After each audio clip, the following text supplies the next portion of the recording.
Hello students, कैसे हैं आप लोग। एक बार फिर लेकर के आ गया हूँ वीडियो स्टैटिस्टिक्स पर। ये है स्टैटिस्टिक्स पार्ट 2 क्लास 10th के मैथ्स के लिए। तो आज हम जिस टॉपिक पर डिस्कस करने वाले हैं वो है अरिथमेटिक मीन निकालने का एक और फार्मूला, जिसे हम कहते हैं एज्यूम्ड मीन मेथड। जैसा कि मेथड के नाम से ही आपको पता चल रहा होगा कि हम इसमें मीन को एज्यूम करने वाले हैं और उसके बेसिस पर, उसकी हेल्प से हम लोग मीन निकालने वाले हैं। तो इसी के साथ बिना टाइम गवाए चलिए शुरू करते हैं आज का ये वीडियो। तो दोस्तों, आगे बढ़ने से पहले आज हम लोग एक चीज़ डिस्कस कर लेते हैं कि हमने पिछली क्लास में क्या सीखा था। पिछली क्लास में हम लोगों ने समझा था कि डेटा कैसा होता है, रॉ डेटा क्या होता है, ग्रुप्ड अनग्रुप्ड डेटा क्या होता है, फ्रीक्वेंसी क्या होती है डेटा की, इसके अलावा मीन क्या होता है, एवरेज क्या होता है। ये सब चीज़ें हम लोगों ने समझी थी। कुछ टर्मिनोलॉजीज़ भी देखी थी हमने ग्रुप डेटा की, upper limit, lower limit, class mark, class size, इस तरह की चीज़ें हम लोगों ने सब कुछ समझा था पिछले वीडियो में। अगर आपने पिछला वीडियो मिस किया है और आपने अभी तक उस वीडियो को नहीं देखा है तो आप लोग जाकर देख सकते हैं, आई बटन पर क्लिक करके उस वीडियो को देख सकते हैं। इसी के साथ साथ उसका लिंक डिस्क्रिप्शन बॉक्स में भी अवेलेबल है और वहाँ से भी आप लोग उस वीडियो को देख सकते हैं। तो चलिए बिना टाइम गवाए हम आज अब एज्यूम्ड मीन मेथड को देखना स्टार्ट करते हैं। तो सबसे पहले मैं यहाँ पर कुछ डेटा आप लोगों के लिए अवेलेबल करा देता हूँ। तो स्टूडेंट, डेटा आप लोगों की स्क्रीन पर आ गया है। हम इस डेटा को समझ लेते हैं। सबसे पहली चीज़ तो हम देखते हैं कि ये डेटा जो है वो एक ग्रुप्ड डेटा है। तो ग्रुप डेटा हम लोगों ने लास्ट क्लास में डिस्कस किया था। उसके बाद ये डेटा हमको बता क्या रहा है। एक्चुअली ये डेटा है कुछ स्टूडेंट्स का जिनका कोई टेस्ट हुआ जो कि 100 मार्क्स का था, और 100 मार्क्स में से कितने मार्क्स किस किस स्टूडेंट्स ने स्कोर किए वो यहाँ पर डेटा हम लोगों को दिया हुआ है। तो अगर हम डेटा को इंटरप्रेट करें तो 10 से 25 यानी कि 10 to 25 मार्क्स दो बच्चों के हैं। दो बच्चे मतलब ऐसे थे क्लास में जिनके 10 से लेकर 25 मार्क्स तक आए। इसी तरह से 40 to 55 अगर मैं बोलूँ तो 7 स्टूडेंट्स ऐसे थे जिनके मार्क्स 40 to 55 के बीच में आए। इसी तरीके से आपको बाकी सारा डेटा दिया हुआ है। तो एज्यूम्ड मीन मेथड अब क्या कहता है? तो एज्यूम्ड मीन मेथड ये कहता है कि आप अपना कोई एक मीन एज्यूम कर लो। कहाँ से एज्यूम करेंगे? तो स्टूडेंट, सबसे पहले तो हम देखते हैं, हम लोगों ने मीन को पढ़ा था कि that is summation f i x I upon summation f I, right. तो सबसे पहले तो हम लोगों को एक्स आई ही निकालना होगा। और एक्स आई क्या था? X I was nothing but class mark. तो क्लास मार्क क्या होगा?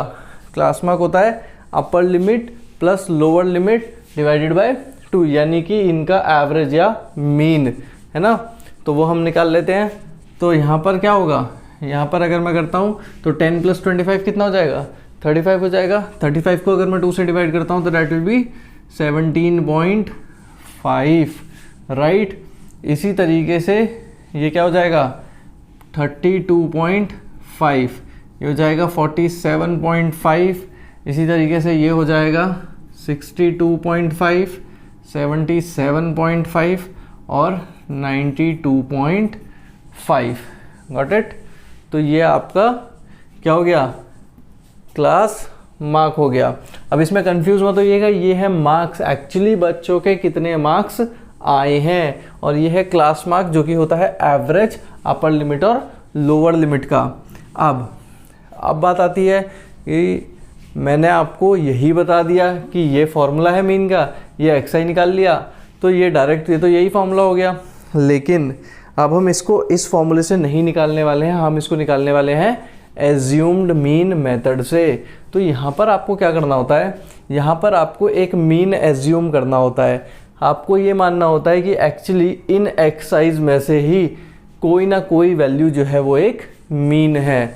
तो उसको हम डिनोट करते हैं ए से। तो ए हम क्या मान लेते हैं? Assumed mean. Got it? तो हम लोग क्या करेंगे? अब हम लोग सेंट्रल वैल्यू को लगभग मीन मान लेते हैं, ठीक है। तो जहाँ पर फ्रीक्वेंसी लगभग ज़्यादा होगी उसी के आसपास कहीं ना कहीं मीन आता है। तो क्योंकि फ्रीक्वेंसी यहाँ काफ़ी ज़्यादा दिख रही है तो इन दोनों में से हम किसी एक को मीन मान सकते हैं। तो यहाँ पे हम 47.5 को मीन मान लेते हैं। तो अब हमें क्या निकालना होगा? तो 47.5 को हमने एज्यूम्ड मीन मान लिया, तो हम लोगों को निकालना होगा अब xi माइनस ए। तो अगर मैं ये करता हूँ तो ये मुझे कितना आएगा, ये आएगा -30, और इसी तरीके से ये कितना आ जाएगा -15, ये 0 हो जाएगा, ये आ जाएगा आपका 15, इसी तरीके से ये आ जाएगा 30 और ये आ जाएगा 45। ठीक है, तो ये हम लोगों की वैल्यूज़ आ गई। अच्छा, अब मैं क्या करता हूँ, अब मैं इन सब का समेशन निकालूंगा, लेकिन उसके पहले मुझे क्या करना होता है, एफ आई एक्स आई निकालता हूँ। इसी तरीके से इसको मैं मान लेता हूँ D I, this is your deviation. Assumed mean से मेरी वैल्यूज़, मेरे क्लास मार्क्स कितने डेविएटेड हैं उसको मैं डेविएशन मान लेता हूँ। तो डी आई से मैंने डिनोट किया एक्स आई माइनस ए आई। तो मैं क्या निकालता हूँ, मैं निकालता हूँ अब समेशन एफ आई डी आई। तो अगर मैं ये निकालता हूँ तो ये कितना हो जाएगा, -60 -45, ये हो जाएगा 0, ये हो जाएगा 90, ये हो जाएगा 180 और ये हो जाएगा 270, राइट, है ना। तो ये मेरा एफ आई डी आई का समेशन निकल के आ गया। और समेशन ये आपका एफ आई डी आई हो गया, क्योंकि हमने अभी सिर्फ इनको मल्टीप्लाई किया है, एफ आई और डी आई को, सम नहीं किया है। समेशन कहाँ निकल के आएगा, जब मैं इनको ऐड करूँगा, राइट। इसी तरीके से यहाँ मुझे समेशन एफ आई मिलेगा, है ना। तो अब इसमें मैं क्या करता हूँ, मैं बेसिकली फार्मूला ड्राइव करने की कोशिश करता हूँ। तो देखिए, अगर मैं बात करूँ कि डी बार, यानी कि जैसे x के लिए हम मीन निकालते थे तो वो x बार होता था, यहाँ हम d के लिए जब मीन निकाल रहे हैं तो उसको हमने d बार दिया है, तो वो क्या होगा, वो होगा summation f i d I upon summation f आई। लेकिन यहाँ पर मैं डी आई को क्या लिख सकता हूँ, एक्स आई माइनस ए लिख सकता हूँ, है ना। तो summation f i x i minus a यहाँ पर हो जाएगा, अपॉन में समेशन एफ आई हो जाएगा। तो अगर मैं यहाँ पर देखूँ, इसको स्प्लिट करता हूँ, तो ये जाएगा summation f i x i minus summation f I A upon summation f I upon summation f आई। अच्छा, अब मैं अगर बात करूँ तो summation f i x I upon summation f आई क्या होता है, वो तो एक्स बार होता है ना, हमारा एक्चुअल मीन होता है जो हम एक्चुअली निकालना चाहते हैं। और इसी तरीके से यहाँ पर ए देखो, ए क्योंकि कांस्टेंट रहने वाला है, क्योंकि एज्यूम्ड मीन एक कांस्टेंट वैल्यू है, राइट। उसको आपने 47.5 माना तो वो पूरे टाइम 47.5 ही रहेगा, वो चेंज नहीं होगा। जबकि x की वैल्यू चेंज हो सकती है, d की वैल्यू चेंज हो सकती है, राइट। तो a बाहर आ जाएगा और समेशन एफ आई से समेशन एफ आई कैंसिल हो जाएगा। तो यहाँ पर मेरे पास क्या रिलेशनशिप आ गया कि d bar is equal to x bar minus a. तो मैं a को अगर इधर ले आऊँ तो मेरा आंसर क्या हो जाएगा, x bar is equals to d bar plus a, यानी कि ये आपका मीन निकल कर के आ गया।